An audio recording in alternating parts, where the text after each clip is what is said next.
Go.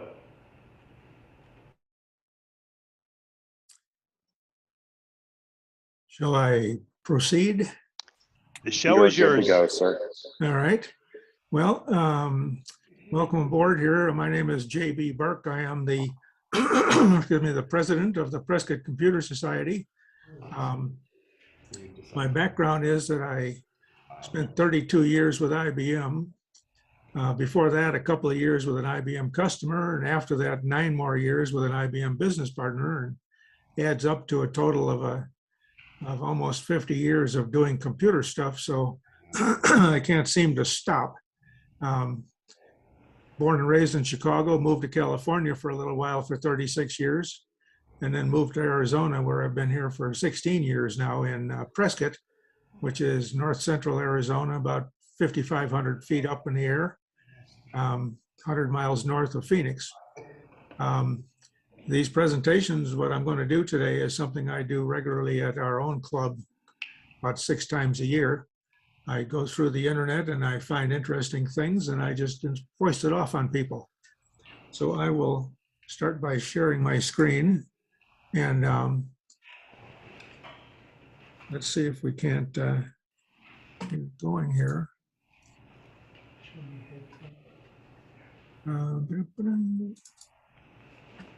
Oops, that's not right.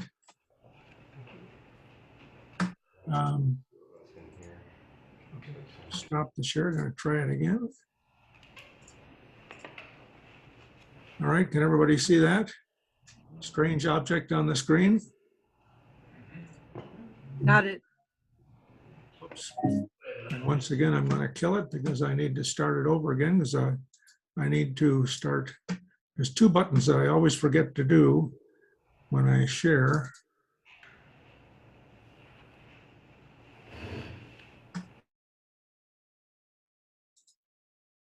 Share screen. Got to do the share sound and optimize for video and then share. How about now? Can you see it again? Yes, we do. Got it. Okay. All right.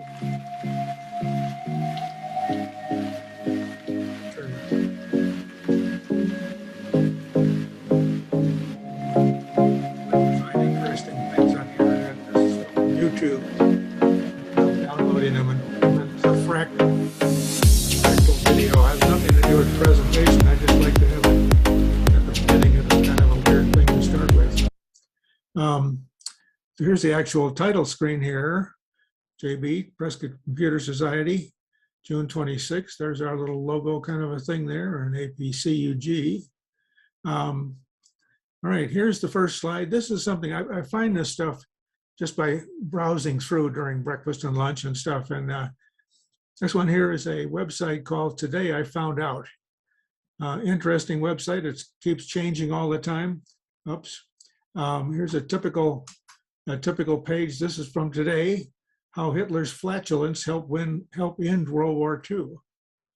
Don't know about, haven't read that yet, but these are all interesting articles. How 2 guys are the reason we eat what we eat for breakfast, the curse of the Hope Diamond, and so forth. And there's a whole string of these on that page. So if you want something to read that's going to give you some new knowledge, go out there and feed your brain on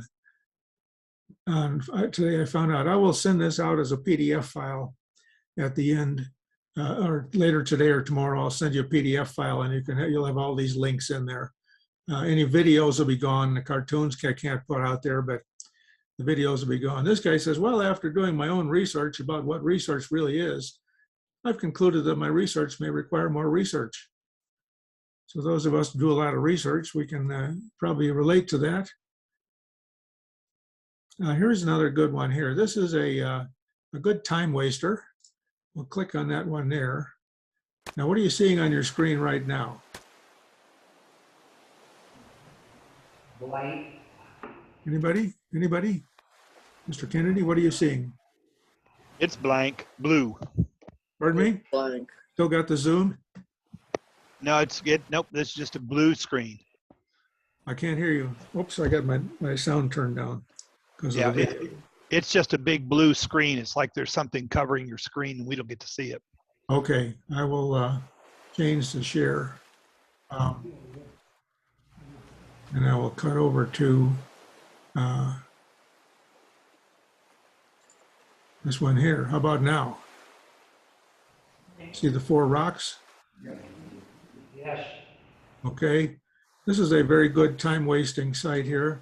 You go to try to get these rocks to pile up and do things, and not much else. It's a real time waster, but if you want a little time to spend seeing if you can build something really artistic, you would go there.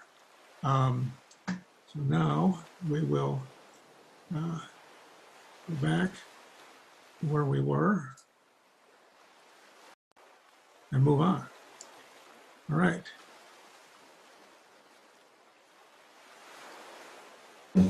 Did you know that every 10 years, the Census Bureau calculates a single point in the United States as the center of population? It all started in 1790. Back then, the center of population was calculated as Kent County, Maryland, about 20 miles east of Baltimore. As our country expanded westward, so did its center. So, what is the center of population? Imagine the U.S. as a flat, rigid map, and that everyone, where they live, weighs exactly the same. It could also be considered a demographic center of gravity. It's not only an interesting data point, it also reveals important trends happening over time. While the line has continually moved westward since 1790, over the last 100 years, it's also shifted south, showing the overall trend of the population shifting to the southwest. In 2010, the center of population was in Plato, Missouri. And in 2020, it's in Hartville, Missouri.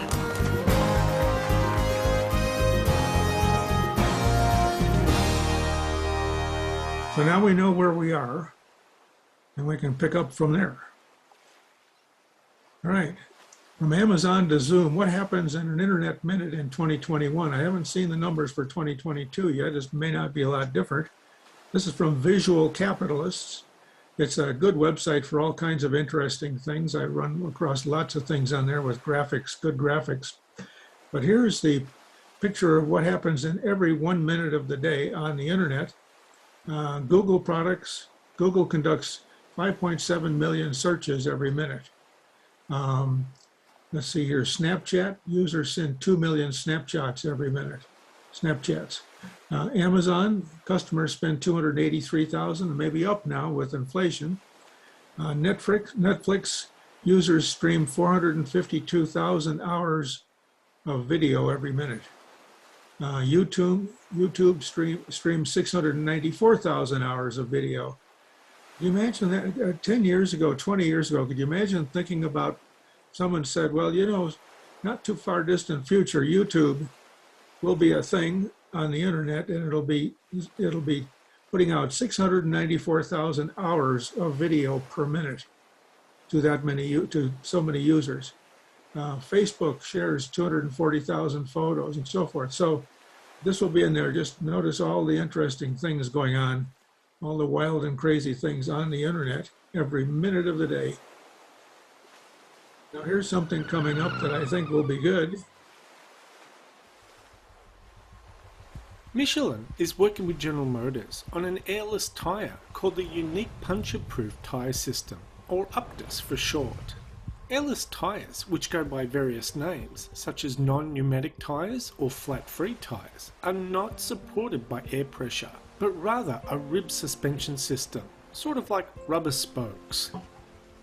The outer tyre still has a traditional tread pattern you will find on any road tyre, but instead of rubber sidewalls, these tyres have a see-through rib pattern that not only suspend the wheel from hitting the ground, but also act as mini shock absorbers. And because these tyres are not filled with air, they are not susceptible to punctures from either debris on the roads, such as nails, or hitting potholes at speed, which can crush the tyre, causing a puncture.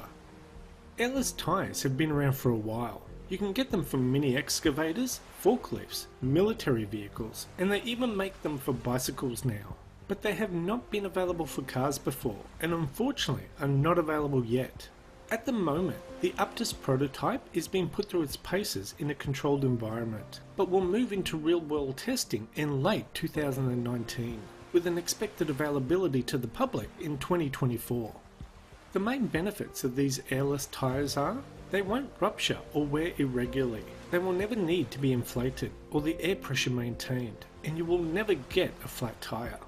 According to Michelin, around 200 million tyres are scrapped annually due to blowouts or irregular wear caused by drivers running on the wrong air pressures. Michelin says by reducing the number of tyres that need to be scrapped, it can slash pollution and reduce the amount of raw materials required to construct new tyres.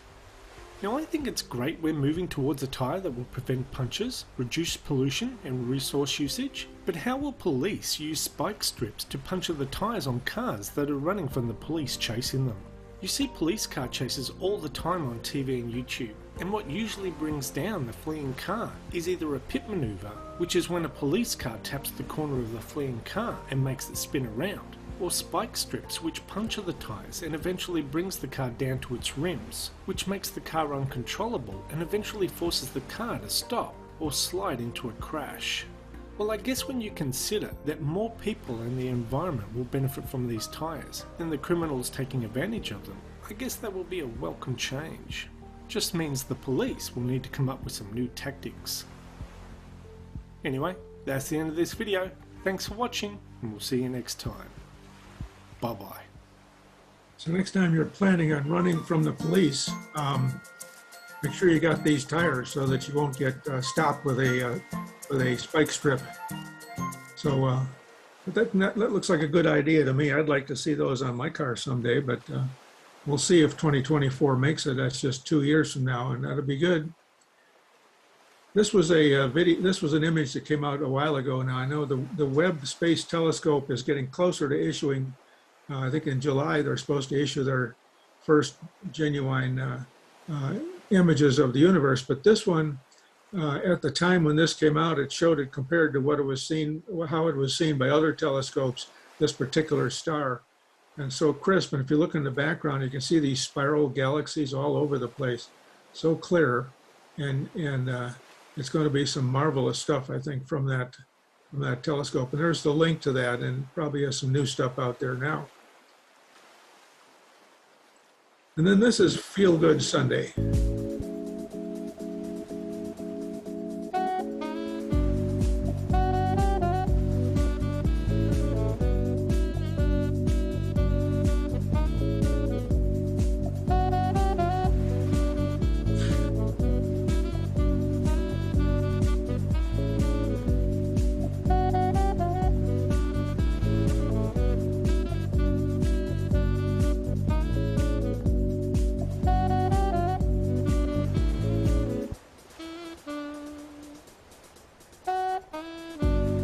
This goes to show you that everybody can make some money on the internet some way or another.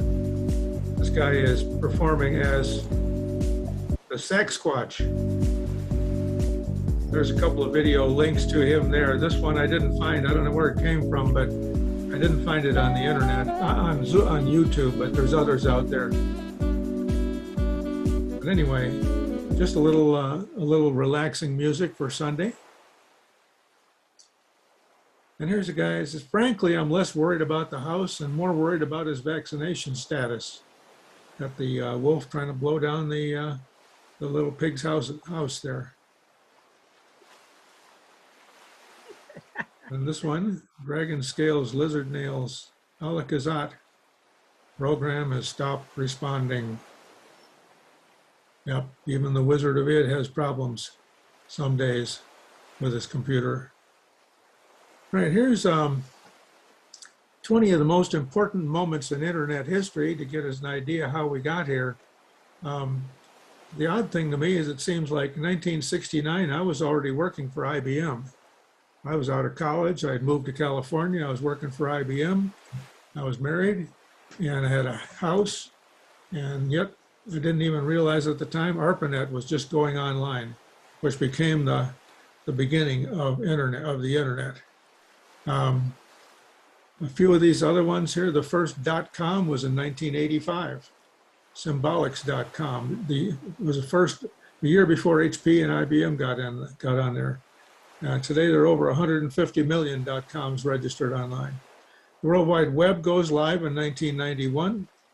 Think about that. 1991 was before, until then, the World Wide Web didn't exist. The first webcam in 1991. AOL mailed the internet to people's homes. I don't know if you guys got them, but I had a stack one time, probably 8 inches high or 10 inches high of CDs from AOL that I kept getting literally every week or so. I'd get another CD from AOL, wanting me to get on board and become a member of their internet family. They printed millions of these CDs. Yahoo, 1994, came up, yet another hierarchical organized oracle. That's what it stands for. Yet another hierarchical organized oracle. Hotmail in 96, Wi-Fi cut the cord in 97, Napster up into the music industry in 1999. I remember when that was around, a tremendous amount of music could be downloaded at that time. Number 10, Wikipedia started crowdsourcing in 2001. So Wikipedia only goes back that far. Facebook launched in 2004. Google makes its first public offering in 2004. YouTube, 2005. These things to me seem like very recent events, and yet they're everywhere. We rely on them every day. Shoes set the standard for shared videos in 2006. Go look it up on YouTube. Jack Dorsey sent his first ever tweet in 2006. So that was a big deal when that happened, and that's still a major deal. Netflix transitioned to streaming in 2007. Like many of you probably, I was on the subscription list where I would get Netflix CDs, DVDs by mail and play the movie and then send it back. So you had to kind of hurry up and get it played and send it back so you get the next one on your list. Apple released the iPhone in 2007. And shortly after that, the Android phone came out from Google. Instagram came up in 2010. A dress made people lose their minds. A thing came out, it was a picture of a dress. I don't know if you remember this, but photo of a dress that looked either black and blue or white and gold. And there was quite a big debate on the sides on various people's sides as to which one it was. And then, of course, Pokemon Go annoys people in 2016 when people are running around with their phones trying to play the game and punch the button that they found a particular Pokemon object based on the GPS in their phone. This is all at Mental Floss, another interesting website to go and just poke around, see what they've got, mentalfloss.com. For a while there, they had a they had a magazine, a published monthly magazine, but like so many others, that magazine went kaput, defunct, and now they're on a website, and I'm signed up. I get regular weekly or monthly emails from Mental Floss with interesting little articles. Just ordered my new mask. Got to have the right format mask in this environment. All right, here's a drone. I don't know how many of you folks might have drones. Take photographs and so forth. Hopefully none of you have armed drones. I don't like to think anybody here is shooting at neighbors or anything, but this outfit from Clio Robotics, it's called a Dronut, and it's 15 ounces, very small, but it's able to maneuver around in very small spaces because the propellers are all internally enclosed, so they can't get into the way of anything. That's on Petapixel if you want to see more about it, but here is the video showing how it works.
So you can imagine the possibilities, but I don't think you're going to order one right away because I think the last time I looked, it was like $70,000 or $80,000 or something. But it's equipped with all kinds of interesting sensors, things that we don't need at home. But it's the kind of thing that may spread, I suppose, this technology to other ordinary sensors because it seems like with the internal fans and so forth that it might be a little easier to deal with than the ones that we see flying around with six motors on the corners and so forth. So just thought that was kind of an interesting little new item. Here's one here. I'm not going to play this particular video, but this one, for any of you who use Google and want to know really in depth how Google search works, because it'll help you figure out how to find things. There's a video called Trillions of Questions, No Easy Answers, a whole movie about how Google search works. It runs almost an hour. It's on YouTube, of course. Where else would it be? But you can go out there and click on that and watch this video, and it's actually very well done and interesting. Here's a comparison that I found kind of interesting. Tesla's spending on R&D and marketing per car versus other automakers. Chrysler, here it is, the R&D per car sold in white and advertising per car sold. For Chrysler, $694 on advertising, $784 on R&D. GM, $394 and $878. Toyota, $554 on advertising, $1,000 on R&D per car sold. Ford gets even a little better, $468 billion on advertising and $1.1 billion on R&D. Tesla, no money on advertising, but $2,984 per car sold. So I thought that was kind of an interesting comparison. They do a lot of R&D, but they don't have to do any advertising because they're kind of alone in that market. So very strange thing there. Visual Capitalist, again, this is from Visual Capitalist. Like I said, it's got all kinds of interesting stuff out there if you just go to that website. Now this I came across on a website called Imgur, imgur.com, a gallery of photos of various things in Kyiv, in various parts of Ukraine.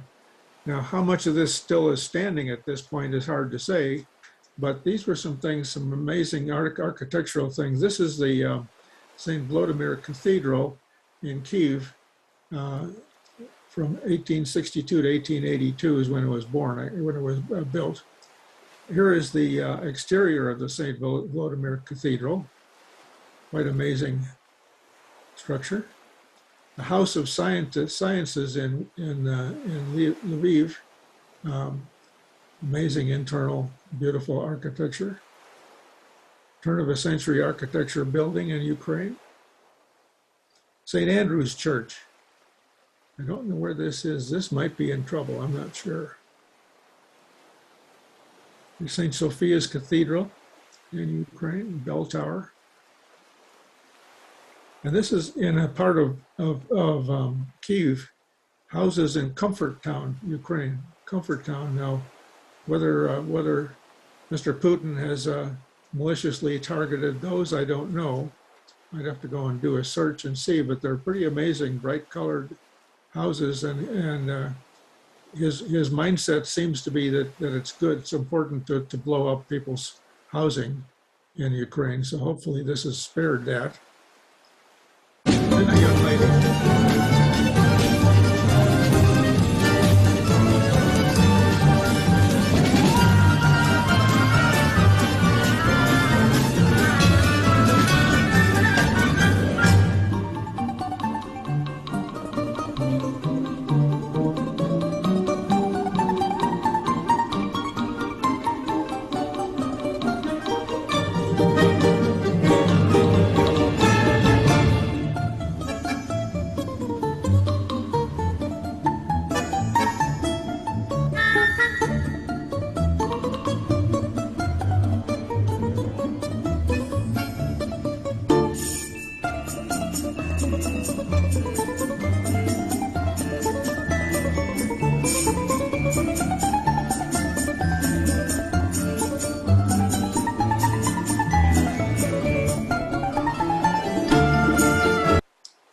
So there you go, young lady with some real nice talent on the little mini Balalaika.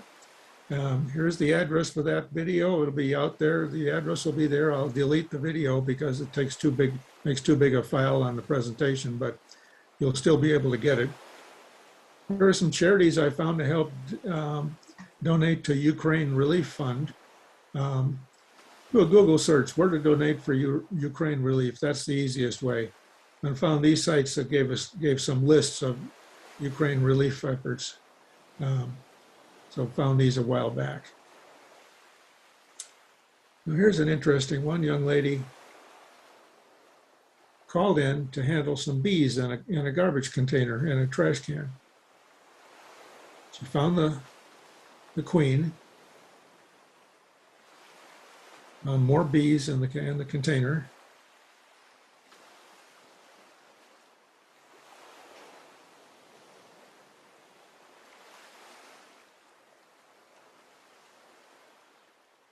And I love how she puts them into the hive.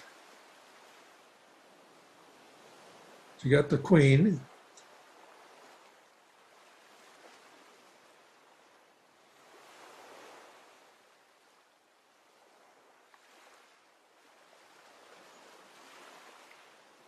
And then the word went out to where the queen was and where the hive was. And she just waited a while and they all came back out and got into the hive and walked away with it. I'd say she's pretty good at doing the beekeeping thing. You ever think about this watching TV in the evening? Ask a doctor if a drug with 32 pages of side effects is right for you. Isn't that the case? They start droning on about all the side effects from these various things we're being told to go and see our doctor about. You know, cause of lack of breathing, sudden death, various things like that that might be a side effect. This one has become more and more obvious these days. There have been articles on the TV about it. Shrinkflation, inflation. So companies want to be able to sneak through their price increases without having to tell you that the price is going up. So you can tell if you get a product that's $2.99 and it goes up to $3.19. Oh, look at the price went up. But if the size of it goes down a little bit, you might not notice. It goes down, say, by 5 ounces, and you're not sure about that. So here's an example here of Cocoa Puffs, family size. They're both family size. This box is even taller, except it's 18.1 ounces versus 19.3 ounces. So anybody that goes and does grocery shopping, keep in mind what the normal sizes that you're used to getting are, what the normal capacity, what the volume is, and then see whether it's gone up or gone down in capacity and up in price, or both possibly. So that's shrinkflation. Inflation's devious cousin. He says in the article, says if this keeps up, maybe someday we'll all be living in a Lilliputian dystopia where we're forced to eat miniature candy bars, drink in tiny drinks, and wipe our bottoms with teeny-weeny squares of paper. Or maybe consumers will start to notice and voice concern, and the power of consumer demand will force companies to listen and right-size their products. So it's an NPR article on that was back in July of 2021, but still very relevant today, even more so, I think. Now, a while back, I had one of my programs, I did a video where they had this woman standing on top of the Emirates Tower there, the Burj Khalifa in Dubai. That's the world's tallest building. And she's up there dressed as a flight attendant doing an ad for the airline. And a lot of people, first of all, thought it was using computer graphics and so forth to do it, but it wasn't. She was actually standing up there. Of course, she was well tethered to a pole coming up on the top of it, but they then did a second ad because it got so much attention. And I'll show you the second ad here, and you'll see what it looks like.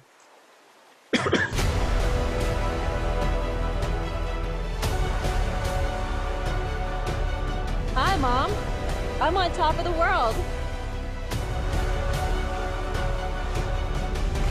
They painted a plane that they could fly around the tower to take the ad.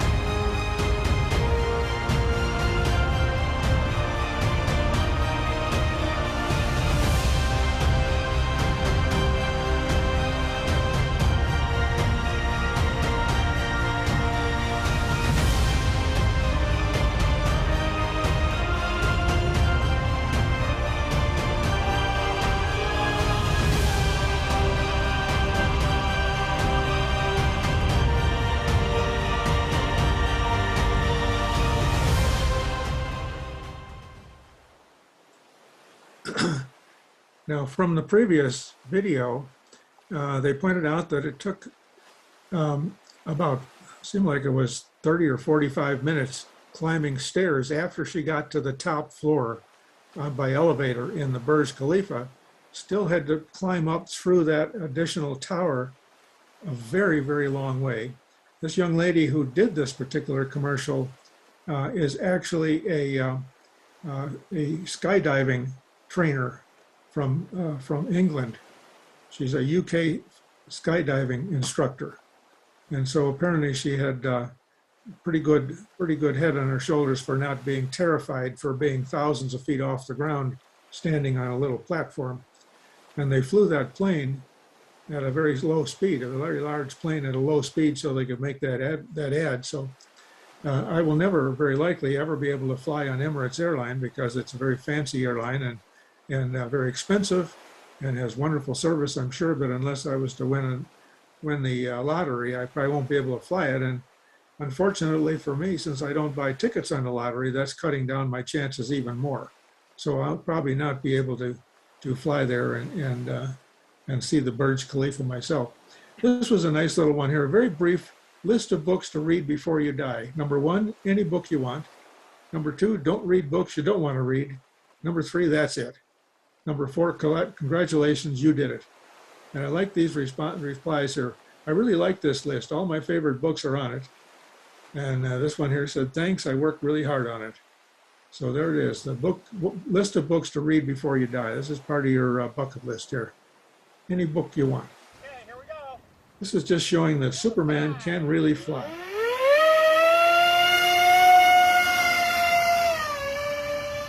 Somebody has a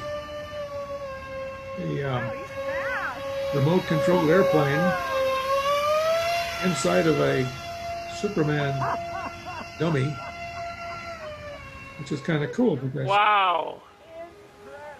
looks like Superman is flying around in the sky. So do a Google search on Superman can fly and remote control airplanes. This one I could not find. That Again, I is so couldn't find neat. the exact one for this, but 3 consecutive rows. they're obviously playing around with this. It must be one of those with the jet. It's a bird. It's a plane. And they're having a good time with that. All right. Now, if you ever find a need to sabotage something, whether, in this case, it was probably meant primarily for government sabotage, but if you're working for a company that you don't like, for instance, and just want to sabotage them, or you're trying to sabotage your local government or whatever, here's the Simple Sabotage Field Manual. You can see that it was declassified in February of 1963. It goes back to World War II. This was issued by the OSS, which was the predecessor to the CIA and so forth. So it's a Simple Sabotage Field Manual. It was 1944, how to subvert any organization with purposeful stupidity.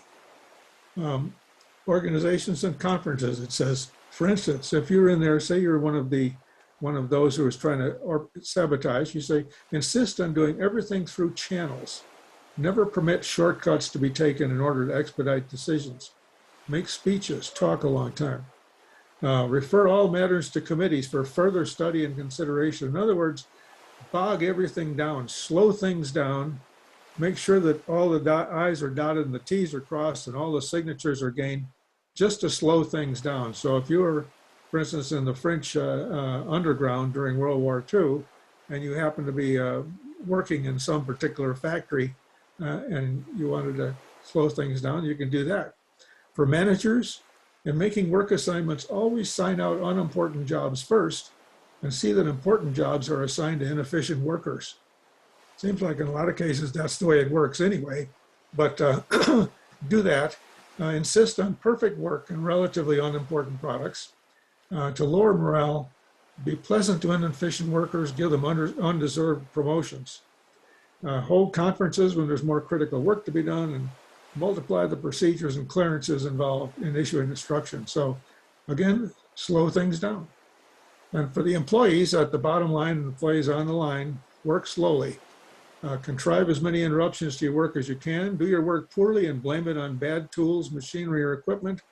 Complain that these things are preventing you from doing your job right. And never pass on your skill and experience to a new or less skillful worker. So there's where you can go to find your very own copy of the Simple Sabotage Field Manual. Here's some Wi-Fi tips from Sparklight, which is our local Wi-Fi With fiber provider. to the neighborhood, Sparklight provides our customers with lightning-fast internet. But there are many factors that can impact your Wi-Fi speeds. Luckily, we have some tips to help ensure an optimal internet experience. Tip number 1, modem placement. Modem placement is a key factor in Wi-Fi performance. Be sure your modem is placed in a central location that is out in the open and off the ground. Walls, books, and furniture can interfere with the Wi-Fi signal, so keeping your modem on an open shelf or counter space is recommended. Be sure to keep your modem away from other electronics that can interfere with the signal. Electronics such as microwaves, computers, and even TVs can interfere with the Wi-Fi signal, so it's best to keep your modem in a space that has plenty of room to breathe, away from other electronics and appliances. Tip number 2, keep your devices up to date. Older devices, such as an old cell phone or laptop, could be slowing down your whole network. Transmission signals from these devices are much slower and were not made to handle the fast speeds of the internet today. This can bog down your modem, as your network will only be as fast as the slowest device connected to it. If possible, try to replace older devices or disable their Wi-Fi connection. Tip number 3, use Wi-Fi extenders. If your Wi-Fi signal does not reach certain parts of your home, you can use Wi-Fi extenders to help the signal reach these areas. A Wi-Fi extender takes your existing signal, amplifies it, and then retransmits the boosted signal. Tip number 4, password protection. Keep your network password protected. A protected network helps keep unwanted visitors off your network and allows you to grant access to only those people you choose. The more connections you have on your network, the slower your speeds will get. Tip number 5, reboot. When all else fails, try rebooting your modem. A simple reboot is often enough to considerably improve your Wi-Fi speeds. A reboot clears the router's memory and allows updates to install. It's always a good idea to reboot your modem from time to time to ensure it is performing to its maximum potential. Find troubleshooting assistance and more tips on getting the most out of your internet service at support.sparklight.com. So just a little video I thought was pretty generic to everybody that's got a modem, cable modem of any kind. We've got Sparklight at this point. I've got 300 megabits download and 30 upload, and that seems to be fine for me, although they, at this point, are trying to sell me 500 down and 50 up for another $10. But I haven't seen any use for it just yet. This one here I thought was sort of well done. The Circle of Life. Reminds me of my Uncle Pat when he was in his 90s. And little kid looking up there saying, "Oh, you're learning how to walk too, huh?" Yeah. Here's a low-tech, cheaper way to reach the edge of space. Now we see all these space flights going up from Mr. Bezos' rocket and from SpaceX and so forth, and they're very expensive, cost hundreds of thousands of dollars, tens or hundreds of thousands of dollars. But it's a company called Space Perspective. This is a link to their website. Right idea is to use a balloon, no rockets, no fancy equipment. And capsule is a pressurized environment, seats 8 passengers and the pilot, wrapped in a 360-degree panoramic window. Even comes with a refreshment bar, a lavatory, and Wi-Fi connection for live streaming. Low tech, cheaper. So a trip on this one is at $1,000 refundable deposit against $125,000 at the time of departure. It's still not quite down to my price point yet, which is about $412. I think maybe my price point for a flight to space, which is slowing me down on that area as well. Anyway, so the first 30 flights are sold out. There's limited availability on flights 31 to 100. With over 500 seats already booked. So 500 people have put $1,000 refundable deposit down already. So let's take a look at what that's going to look like. Here's sort of how it would work.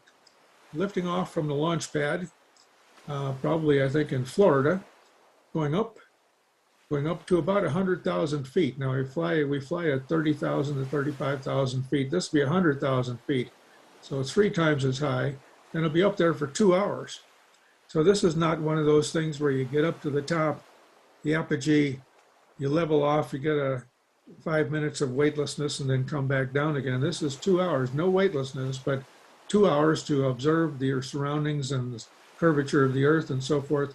Then the balloon comes down, gentle splash down in the pre-designated location and then gets picked up and brought back to shore. So total flight time, 6 hours. So you get a nice ride for that. Here's what it might look like from the outside with the windows, all the windows looking out. Another sight from above, tethered to the balloon. It's got a release in case it gets in trouble. It can be released with a parachute.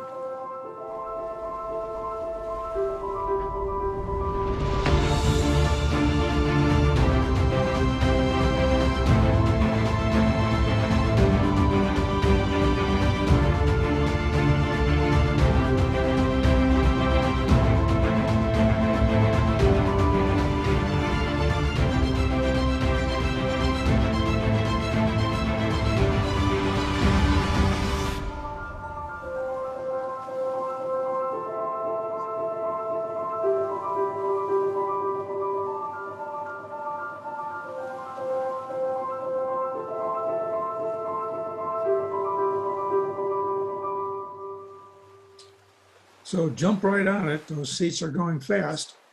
I don't think they've launched their first one yet, but go take a look at the website that I put there on a previous slide and see where they're at this point. I think they'll probably be able to do that. It looks like an interesting way to go to space. Now here's one that's absolutely free. NASA will send your name around the moon. I don't know if it's too late. I changed the background on these slides and it moves things around a bit. So this is the place to click, nasa.gov, send your name with Artemis. When you do that, once you've signed up there, it doesn't cost anything. All you have to put in is your name, and it'll give you a number that you can use to check on it and print out your boarding pass. It'll print out a thing, looks like a boarding pass for the flight. It says it'll give you something like 1.5 million miles on your account for the flight. They've already had 1 million names when I put this together. Just have your first name, last name, and put a PIN code in there, 4 to 7 digits. And then you can look it up and print out your boarding pass. And your name will go around the moon. They're getting closer to doing that, so you want to get that done pretty soon there. So there's a way to get free space flight for your name, if not for your body. Okay, Amazon has a secret overstocked website, and items start at under $10. Here's a list of some of the websites, some of the Amazon web outlet deals. So you've got all Amazon outlet deals, under $10 deals, bestsellers, overstock, and so forth. So if you're just looking for around for something to toss your money out after, or looking for something in particular, shoes, sports equipment, outdoor deals, and so forth, go to this website, Bob Villa, and he'll tell you how to get there. Or you can just go to Amazon and click in Overstock, and it'll pull that up for you as well. And so there's many good deals out there. Practical advice: if all the toilets in your house are occupied and you're waiting for one to be free, switch off the Wi-Fi. You might roust out whoever's in there spending time on their phone or whatever and going through things, and free up the bathroom. This guy says, a disappointing new study revealed that every human being on Earth at this moment is literally doing their very best. Yes, I'd say very disappointing at this point, the fact that everybody is doing their very best. Fuel for thought. Here's 8 driving tips to improve your car's gas mileage, something which we can use these days fairly well. Don't accelerate too quickly. We used to be told this all the time in the old days.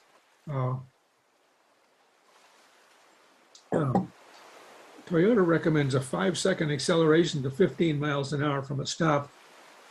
I'm not sure that'll work out because you might get rear-ended by somebody who's anxious to get around you at that point. But slow down. Don't go quite. Don't do jackrabbit starts. In other words, aggressive driving can reduce your miles per gallon by 15 to 30% on highways, and up to 40% in the cities. I don't know how many times I remember in Chicago many years ago. Before I left Chicago, went to California. I was on the freeway going home in the evening from Chicago out to where I lived out northwest of Chicago in Elgin. And it was quite a good long drive, but I was in the process of getting out of the city. There was heavy traffic, and there was a car, a Chevrolet, who was very anxious to get ahead, and he was changing lanes. He was going as far as, I think he went as far sideways as I went forward, because he changed lanes about every 15 seconds trying to get an advantage. And all the way from where I got on the freeway, which is close to downtown, out to the edge of the city, we were still within a couple of car lengths of each other. We were still practically next to each other, and he'd been just changing lanes and going like crazy. I just stayed in one lane and kept going. And I'm sure it did not help his mileage at all to be doing what he was doing. Be gentle on your brakes. Brake slowly, which means keeping alert, responsible distance. Underinflated tires. Make sure your tires are inflated properly. Don't be idle. How many times I go to Costco or Walmart or somewhere, especially Walmart, see people sitting in the car in the parking lot waiting for someone to go shopping with the engine running. Might be even a pleasant day, and the engine is sitting there running because they wanted to keep warm or cool or whatever. So easier just to restart and save fuel. Clean out your vehicle. Take extra stuff out of the trunk in case you've still got in the old days, we'd put a bag of sand in the trunk so you get better traction on the ice and snow. Take that out of the trunk if it's still in there. Keep your car clean and your windows shut. Washing your car, I figure washing my car doubles the mileage. Just get a little dust off of there, you don't get that resistance. No, it doesn't do that, but still a clean car can reduce drag, especially on the highways. So keep the windows and the moonroof shut. That'll give you better mileage, and then you can spend less on gas. Park somewhere warm. If you have a garage, use it. This is in the winter time. Cars need to struggle against cold temperatures, use more fuel. So if it's in the winter time, just make sure you keep the car somewhere warm. Stick to the speed limit. Gas mileage drops off after speeds of 50 miles an hour or so. Every additional 5 miles per hour driven, essentially paying an extra 25 cents a gallon. Using cruise control can help you do better. This again is another one from Mental Floss, how to improve gas mileage. So that should pay for the cost of this presentation altogether when they send me my big check. What is the Lagrange point? NASA's James Webb Space Telescope went to a special spot where the gravity from Earth and Sun is balanced. So it's got to get far away from the Earth so it can see out into space without anything in the way, and it's got to stay in the same position. So traveled 1.5 million kilometers to Earth's second Lagrange point, L2, where gravitational forces of our planet and the sun are roughly equal, creating a stable orbital location. This will allow it to orbit with its giant sunscreen and get down to a frigid minus 370 degrees Fahrenheit. It has to be down that low for the instruments to all work properly. So here's what the Lagrange point looks like. You have the sun is here, the Earth going around the sun, the moon going around the Earth. Well, the Lagrange point is parallel to the Earth. So as the Earth goes around the sun, that L2 travels just outside of the Earth's orbit. So it always stays at the same point. So it's named after this guy, Joseph Louis Lagrange, the 5 Earth-Sun Lagrange points. There are locations where a small object can orbit steadily around the sun. So it took a long time, it took 27 days to get out there, and it worked out well because it turns out that they did such a good job of launching it. They said that it saved a lot of energy getting out to that point, which means that it'll stay operational longer. And the orbit then is circle around L2 as that spot makes its way around our star. But the next video will show what that looks like. Little brief video here. There's the Earth, there's the L2 point following the Earth around the sun. And then we looked at it from the edge, from the plane of the Earth, as the Earth goes around the sun, the L2, it's essentially rotating around the L2 point as the Earth goes around the sun. So the Earth is moving around and this thing is going around like this, staying in place. So we'll see the results of that pretty soon. It's going to be some amazing stuff, I believe. How to slow time down because you're not getting any younger. Well, I'm not. Maybe you guys are. Maybe you are, but this seems to me so true. The older we get, the shorter everything feels. Summer seems short, winter seems short. Everything is speeded up, it seems. It was last year's holiday season feels like yesterday, as does the futuristic sounding year 2000. When I joined IBM in 1968, that year they sent me a book about my benefits. And it said, if you retire at your standard retirement age of 65 in the year 05, because I was born in 1940. So my retirement age would be 2005. And they said, you retire in the year 05. I had to look at that for a moment to figure out what that meant in 1968, because I couldn't really picture the year 2000. So anyway, it says, summer isn't as long, so be mindful in the present. Pay attention to the moment you're in. Pay attention to what you're specifically doing.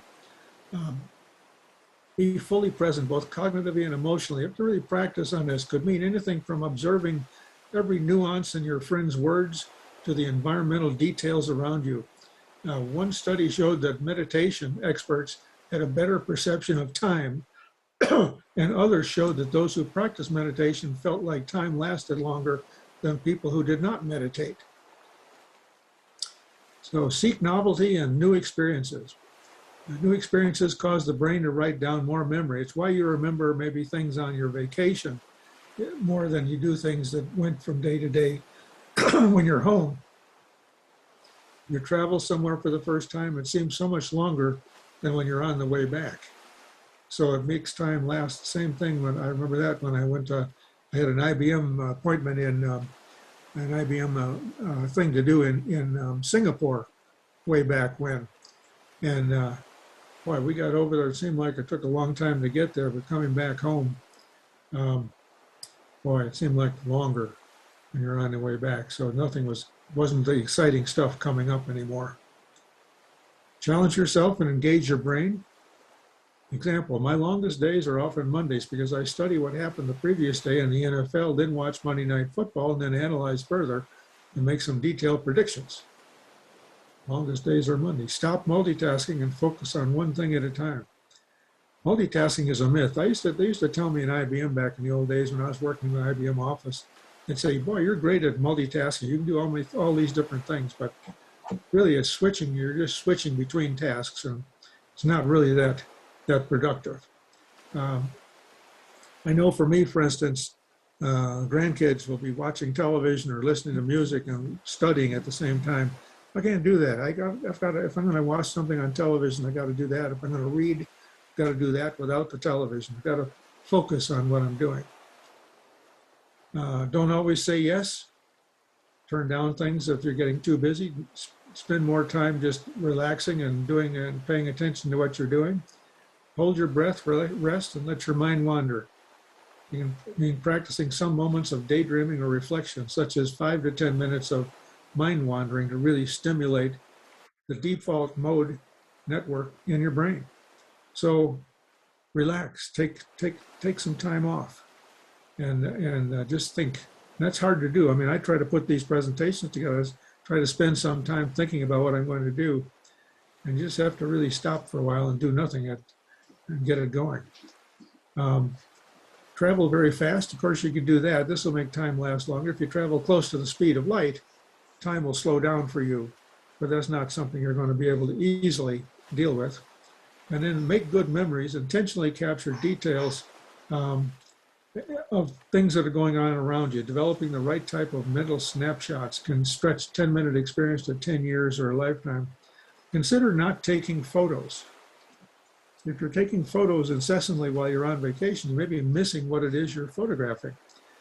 Snapping a picture, remember, is a ridiculous moment, or a picturesque view could make your memory of that time worse. So maybe put the camera down and just observe and experience what you're doing there. So here is a brief presentation on that. The way we estimate duration has a lot to do with how much memory we've laid down, how much footage we have to draw from. And this simple fact led me to understand something, which is why does time speed up as you grow older? Well, it's because when you're a kid, you're trying to figure out the rules of the world, and everything is novel to you. And you're riding a bike, and you're trying out for the baseball team, maybe you're falling off a roof, you're doing all kinds of things, and you're writing down all these memories, and when you get to the end of a childhood summer and you look back, you have so many novel things. As you get older, you've figured out the rules of the world, which is advantageous for operating in the world, but things aren't that novel to you anymore. You've sort of seen all the patterns before. And as a result, when you get to the end of an adult summer and you look back, there's just not that much new. There's not that much footage to draw from, and as a result, the whole thing seems to have moved very quickly. And so, because I'm a biologist, maybe you were hoping that I'd tell you how to live longer, but instead what I can tell you is how to make it seem as though you've lived longer, and that is to seek novelty. And so, we're going to start this right now. So anyone who's wearing a watch in the audience, I'd like you to take your watch off and transfer it to the other hand, right? What you're going to do is shake up your neural circuits so that things are new to you. And this helps to keep the brain active and to lay down new memories. What I want you to do is drive home a different route from work every day. Because otherwise, you've probably noticed that your drive to and from work shrinks to 0 time, right? You don't even lay down any memories of that anymore, and therefore it seems to take no time at all. Drive a different way home. When you get home tonight, completely rearrange your desk in your office space. And the main thing to do, which you guys are already doing a great job of, is make sure that you stretch your mental landscape by putting yourself in situations where you are learning something new. So the last surprise that we learned about time is if you want to slow it down, seek novelty. All right, so something to think about there, something to try to slow down time so we can last longer that way, or feel like we're lasting longer. I thought that was just a very nice short little video on the perception of time. Here's a little bit different take on things. Kleptomaniac New Zealand parrot steals a GoPro camera and films the airborne escape. The parrot is latest contributor to New Zealand cinema after stealing a GoPro camera and taking it on a sweeping tour of remote Fiordland. They placed the GoPro out to capture footage of the birds. But one snatched the camera and flew off, filming its flight down the hillside.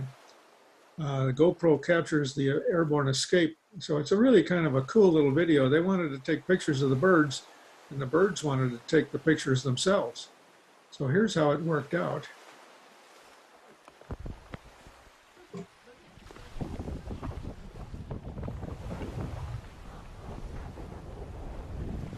There's the camera strap flapping along next to it.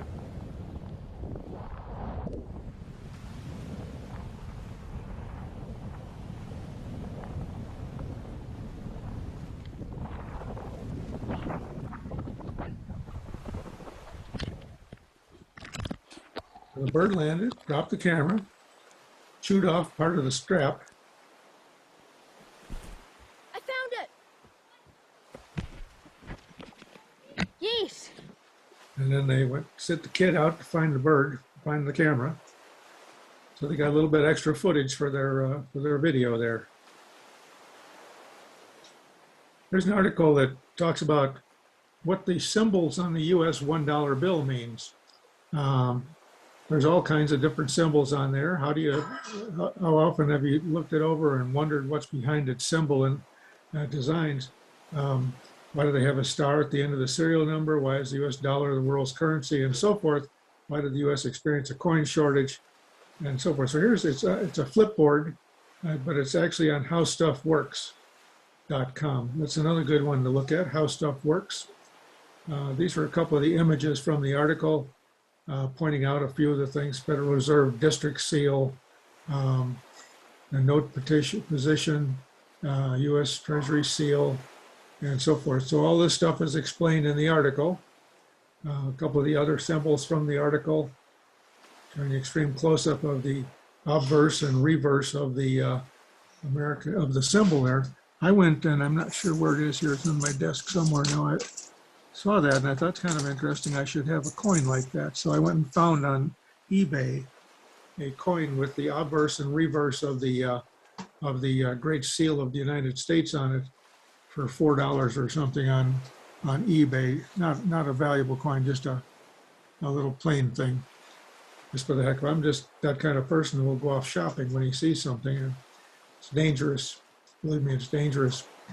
NASA satellite captured epic GIF of the moon transiting the Earth. Well, it may look out like a GIF animation. It's actually a video GIF of the moon transiting the Earth. Is very real, taken in 2015 by a camera aboard the Deep Space Climate Observatory satellite. The public is able to see this sequence of images thanks to NASA's early polychromatic imaging camera, 4-megapixel camera and telescope aboard that. In the GIF, we see the moon pass over the Pacific Ocean. The sequence was taken over the course of nearly 5 hours. So here's what the picture looks like when it was put together.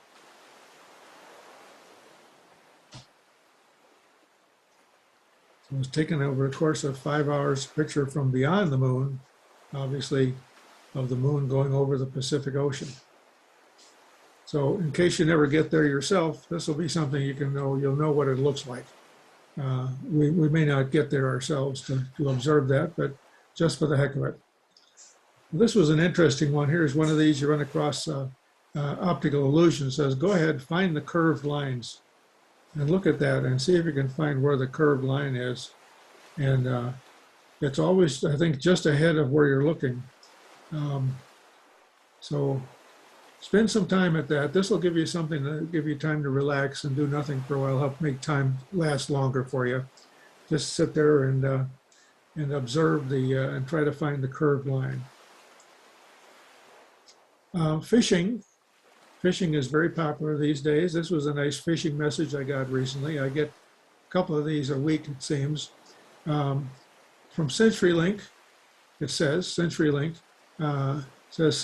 here. Now, first of all, you look at this, it's CenturyLink, but with a lowercase l. That's kind of a thing there. So this is the webmail administrator, period. Please, comma, be informed that the email server has just been upgraded and your email needs reset immediately through the email administrator's page.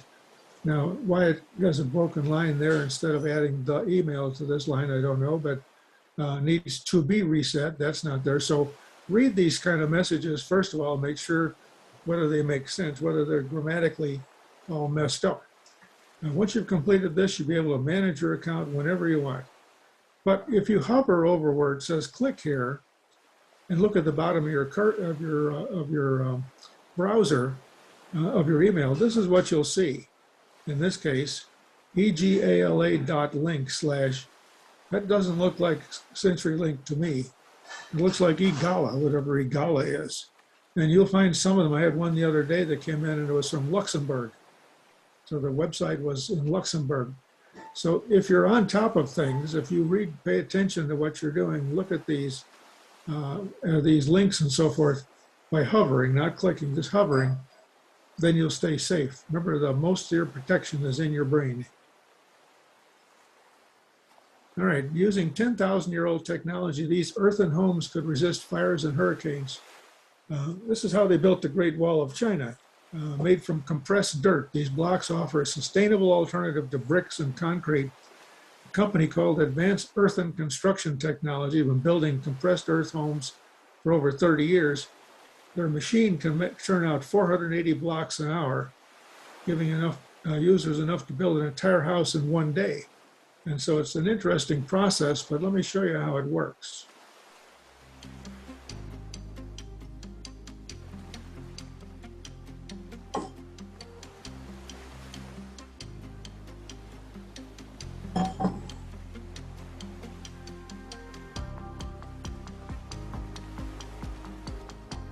Fortunately for him, they're not coming off that fast, but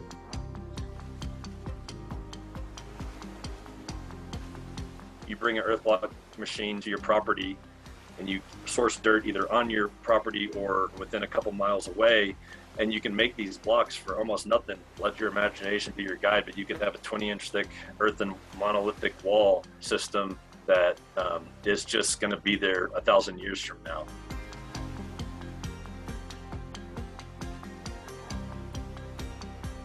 My name's Ryan Runge.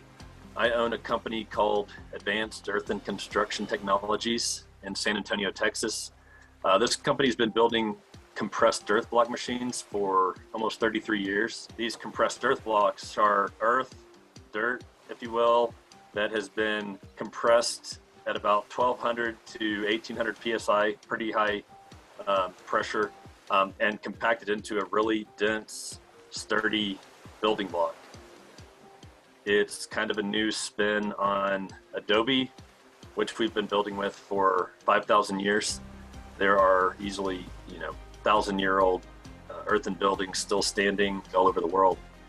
And so we're trying to bring back a very good, sound, sustainable building method that's kind of fallen by the wayside over the last 100, 200 years or so.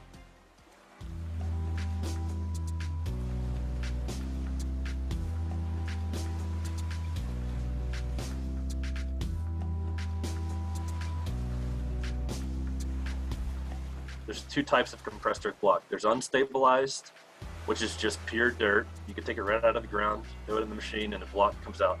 Clay that's in it is the natural binder. We've been doing this for thousands of years. The other method is stabilized compressed earth blocks. You can stabilize with cement or lime, and it doesn't take much, maybe about 7% additive. It doesn't make it necessarily any stronger. It just makes it more waterproof.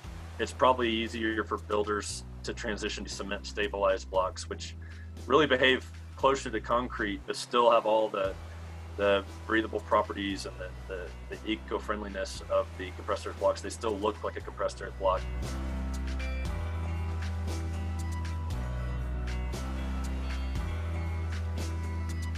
The beauty of these compressed earth blocks is you can make them look however you want. You can make them very modern, you can make them very Southwest looking, you can make them rustic looking. I actually prefer the look of leaving the blocks and where you can see them exposed and you can see them in all their beauty. But I can show you houses and you would just never guess that they were made out of earth blocks. You may not know the blocks are even there, but you still have a fireproof, eco-friendly, tornado-proof home that's very climate controlled, that you basically need no heat or air conditioning for.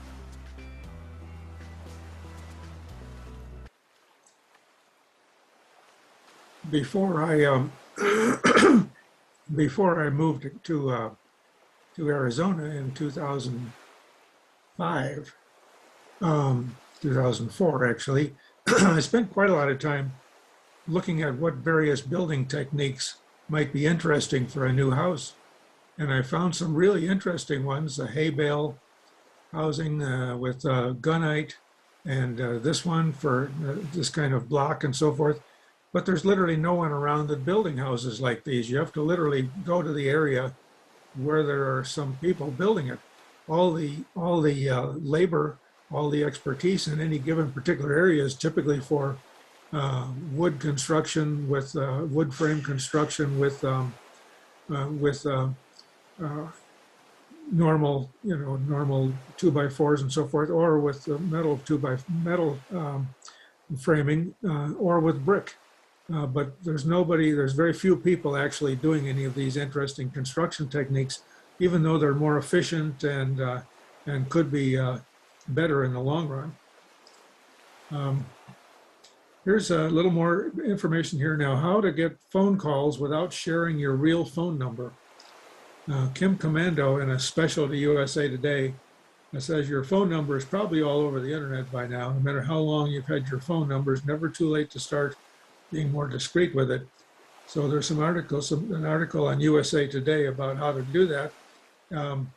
If I go back to that, that's that USA article. Let me cut over to that. New share. You see that where it says need privacy, how to get phone calls without sharing your real number? Anyway, this article gives you a number of different ways to do it. You can get a Google phone, that's free. You can get a phone number from Google and use that in place of your own number, or try a burner app. Gives you a second phone number by using your internet data. And so forth. There's all kinds of different ways to do it. But just go to that article if you want to have a phone number and try to improve your privacy a bit. This next one is kind of a cute one, very short. This little girl is learning sign language to thank the delivery man, the deaf delivery man.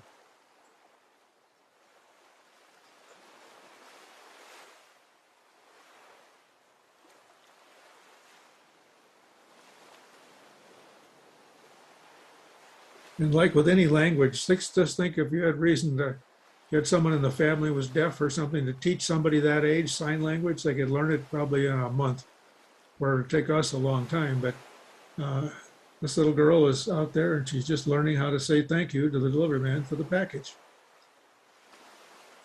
Here's another one of these CenturyLink things here. Support alerts at q.com, whatever that's got to do with CenturyLink. But here again, lowercase l, so maybe the same people doing it, but this time, this is the one that's from Liechtenstein.li. We have detected some unauthorized activity, and so forth. And with nice grammar like this, then put to enable, with a capital E, then put to enable, you're serviced. Read this stuff, and you'll see that there are a lot of phony stuff out there. This one, especially valuable here. This again from Mental Flux, 11 profoundly useless educational films from the 40s to the 60s. So if you really want to get some really useless education movies, go to this site. These shorts were known as Mental Hygiene and were probably shown in schools and various places. Many are produced by Coronet Films. I remember that from back in the old days of 16mm film projectors and so forth. Thanks to the sheer volume, not all the shorts had valuable life lessons. Some, like some of these that are coming up on the list, are really weird. But number one, let's make a sandwich, 1950. A mother and daughter in the kitchen making a pretty unhealthy sandwich. How to be pretty, 1940s, telephone courtesy. What makes a good party? Could you imagine putting out videos like this and distributing them? Better use of leisure time, your thrift habits, and so forth. The bully, what to do on a date. Joan avoids a cold. These are all worth an ever so brief a glance, just for grins. So if you want to go and see something kind of funny, go out and take a look at those. They're from back in the 40s and 50s and 60s. Avast says, if you receive an empty email, it's likely to be a scam. On the average, over 8 billion emails are sent in the US every day. This includes empty email scams. The goal is to check whether your email account is active before starting a conversation. What can you do? Adjust your email inbox settings to automatically block messages that contain no content. So if you've got that ability, do that. If you do open a blank email from what you had perceived to be a trusted source, do not reply. If you're doubtful, you can check the details of the sender and report that email address as spam. Remember, in most email systems, if you put an email in your spam folder, that will help to filter out future spams from the same address. So they'll just automatically go to spam. If you're unsure, you can always contact the apparent source directly through their website, and don't click on links in emails from unknown senders. That's number one right there. Don't click on any of the links. Hover, take a look and see what they say, and you'll see very likely they're bogus links. Now here's an interesting one here. This website renders every single road within a city. And I'm going to go to this website here. It's on GitHub, and I'm going to go and go over to the share here. Okay, give me the name of a city that you'd like to see the road system for. Just the road system. Somebody. Newark, Ohio. What was that again? Newark, Ohio. Newark, N-E-W-A-R-K? Yes. Okay. Let's try that one.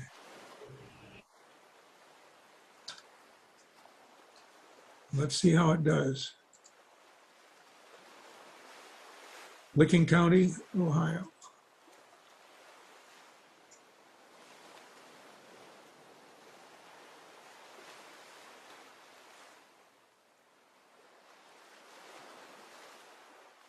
There is the complete street map layout of Newark, Ohio. I look at this and I say, well, you know, that'd be kind of interesting if you were to take and do a screenshot of that now, and then you wanted to superimpose it on a photograph or into a program or something like that. No street names, none of that kind of bills, just the street layout. So, and you can customize it.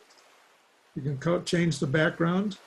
And you can print it and so forth onto a mug and so forth, the things they can charge you for, but you can export it onto a mug, to an image, PNG and so forth. So an interesting website to play around with. Just one more thing for you to spend your time on, make time last longer. Moving along, this is a Twitter thing here. I saw a bigger, longer video on this the other day, but this is an interesting one.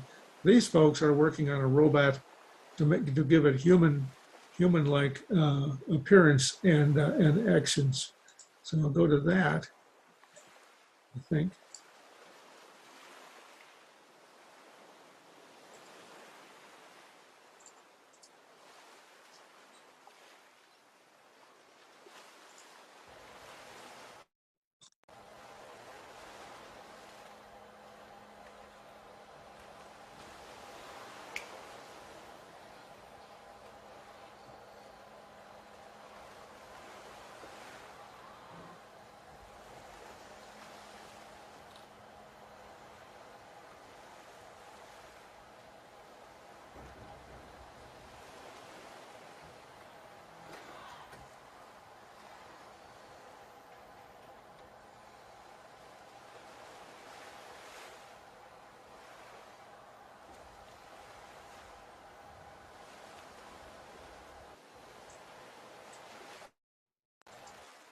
See, we're a long way from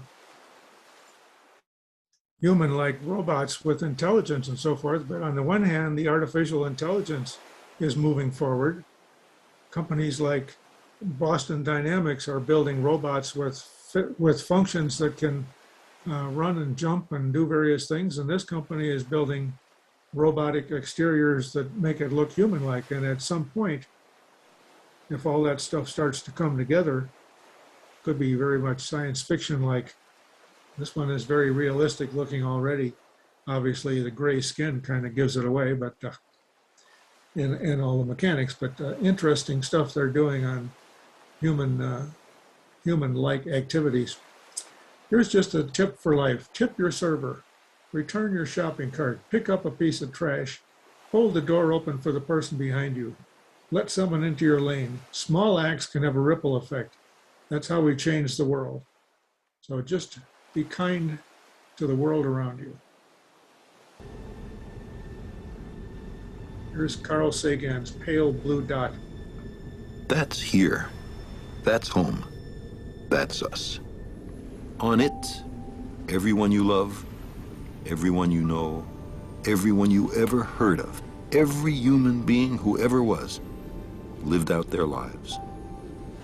The aggregate of our joy and suffering, thousands of confident religions, ideologies, and economic doctrines, every hunter and forager, every hero and coward, every creator and destroyer of civilization, every king and peasant, every young couple in love, every mother and father, hopeful child, inventor and explorer, every teacher of morals, every corrupt politician, every superstar, every supreme leader, every saint and sinner in the history of our species lived there, on a mote of dust, suspended in a sunbeam.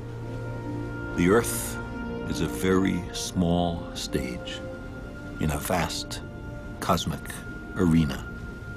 Think of the rivers of blood spilled by all those generals and emperors, so that in glory and triumph they could become the momentary masters of a fraction of a dot. Think of the endless cruelties visited by the inhabitants of one corner of this pixel on the scarcely distinguishable inhabitants of some other corner. How frequent their misunderstandings, how eager they are to kill one another, how fervent their hatreds. Our posturings, our imagined self-importance, the delusion that we have some privileged position in the universe are challenged by this point of pale light. Our planet is a lonely speck in the great enveloping cosmic dark. In our obscurity, in all this vastness, there is no hint that help will come from elsewhere to save us from ourselves. The Earth is the only world known so far to harbor life. There is nowhere else, at least in the near future, to which our species could migrate. Visit? Yes. Settle? Not yet. Like it or not, for the moment, the Earth is where we make our stand. It has been said that astronomy is a humbling and character-building experience. There is perhaps no better demonstration of the folly of human conceits than this distant image. To me, it underscores our responsibility to deal more kindly with one another and to preserve and cherish the pale blue dot, the only home we've ever known.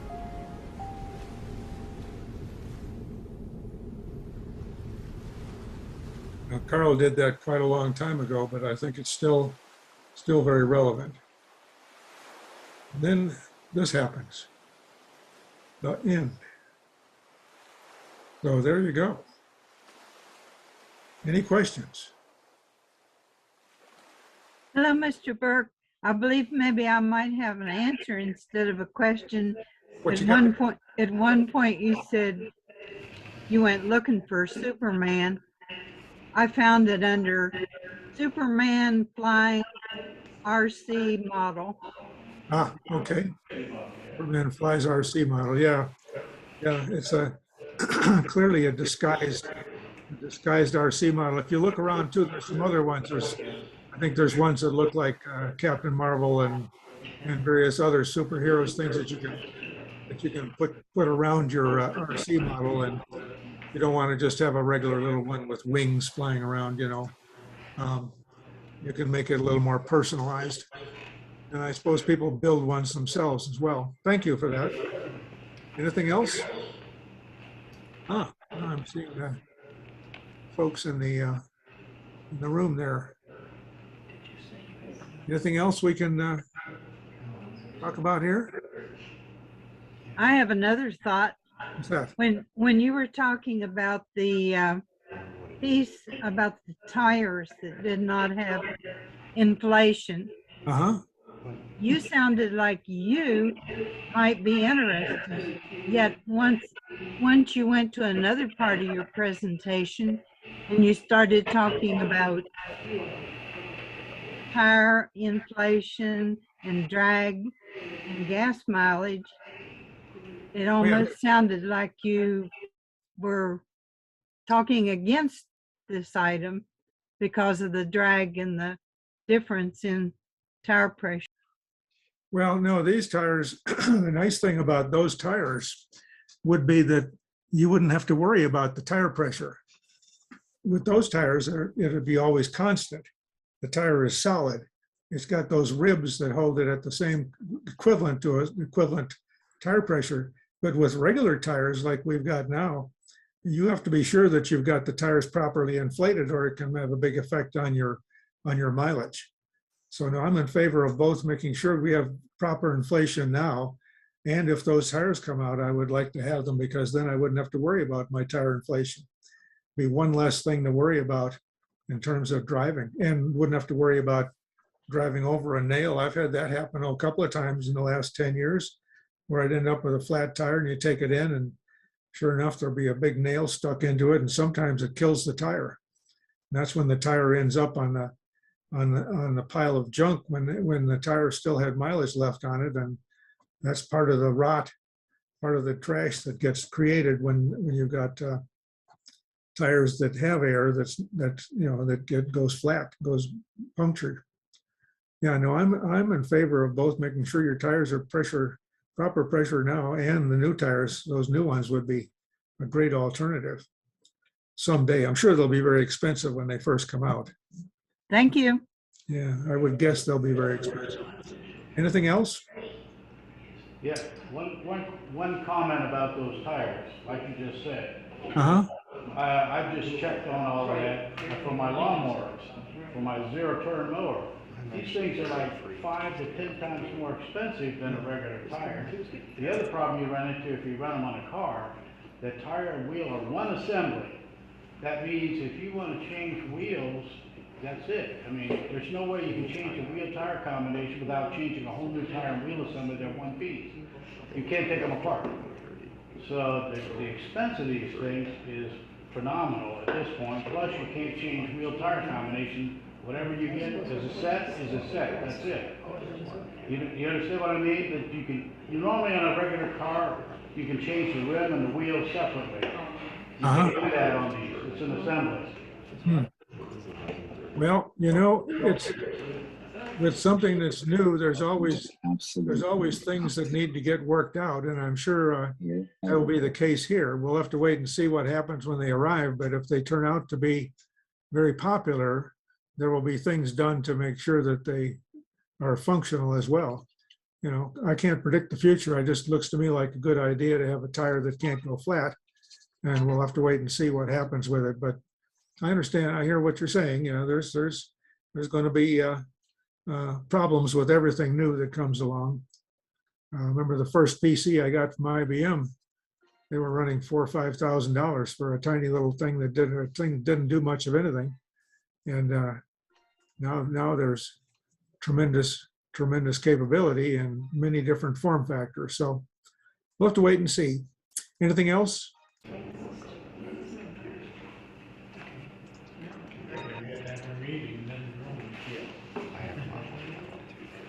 All right. Well, if that's all there is, Mr. Kennedy, I don't see him around now. Is he not here? He had to leave a little early. As he left. Okay. All right. Well, I guess my part is done. Thank you all for attending. And